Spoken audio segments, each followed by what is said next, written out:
درنو لیدونکو سلامونه. د ازادۍ راډیو په دې خبري ټولګه کې مو زه اجمل اند هرکلی کوم. دا هم له سیمې او نړۍ څو خبرونه. د پاکستان پوځ وایي د سې شنبې په ورځې په شمالي وزیرستان کې د هوایي بمباریو په ترڅ کې 14 مشکوک وسلوال وژلي. د پوځ په یوې خبرپاڼه کې راغلي په دې هوایي بمباریو کې د وسلوالو 7 پټنځایونه په نښه شوي وو. خو پاکستانی پوځي چارواکي وایي د دوی مځکني ځواکونه د میرانشاه د ښارګوټي چې د القاعده سره د تړلو وسلوالو مهم مرکز بلل کیږي د بیا نیولو په ترڅ کې له سخت مقاومت سره مخ دي. بلخوا په وزیرستان کې د جون له 15 نیټې راهیسې د پاکستانی ځواکونو د دې عملیاتو له کبله د بې ځایه شوو ولسي خلکو شمیر 1 میلیون کسانو ته رسیدلی. په شمالي وزیرستان کې وروستۍ بمبارۍ وروسته له هغې کیږي چې د پاکستان د دفاع وزیر خواجه آصف وویل تر اوسه پورې د حکومت په عملیاتو کې تر 400 زیات وسلوال وژل شوي دي. نوموړي په دې عملیاتو کې د 10 حکومتي سرتیرو وژل کېدل هم تایید کړي دي. د حماس د اسلامي غورځنګ پوځي څانګه وایي پر بیت المقدس او 2 نورو اسرائیلي ښارونو یې څو توغندي ویشتې دي. د عزالدین القاسم لیوا په یو بیان کې ویلي چې د سې شنبې په ورځ یو توغندی پر حیفا، 4 په بیت المقدس او 4 نور په تل ابیب ورتوغولي دي.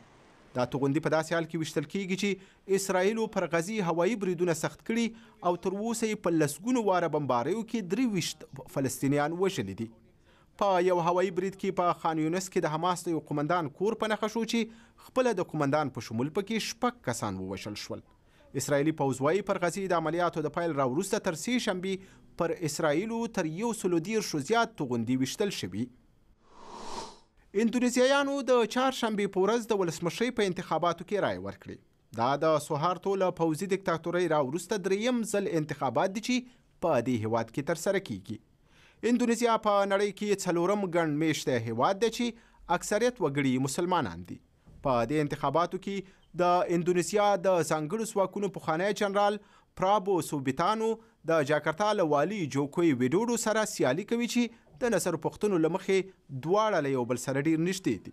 53 کلن جوکوی په بېوزلۍ کې زیږېدلی و.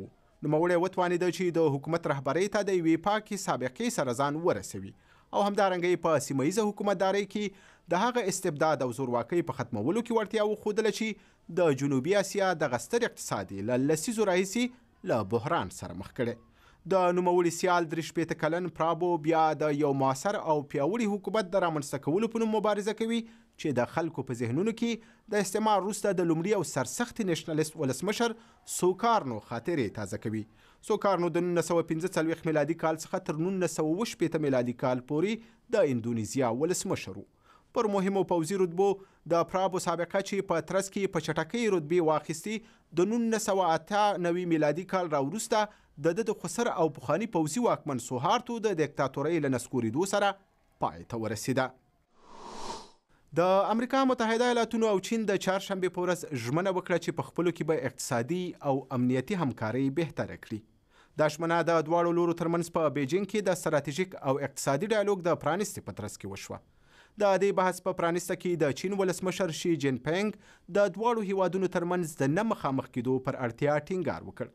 په دې خبرو اترو کې د امریکا متحده ایالاتونو د هیئت مشري د بهرنیو چارو وزیر جان کیری کوي چې د امریکا د خزانې وزیر جک لیو او نور چارواکي هم ورسره دي.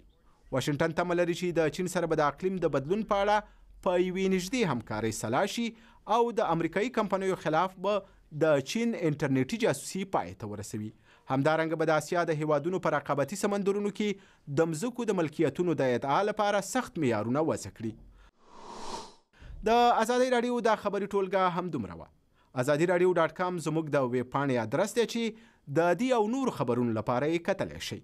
تر بیا مو په خدای سپارو. ازادي راډیو هر سهار له 9 بجو ټوله ورځ تر 9 بجو په منځنۍ څپه 12:09 او FM 100.5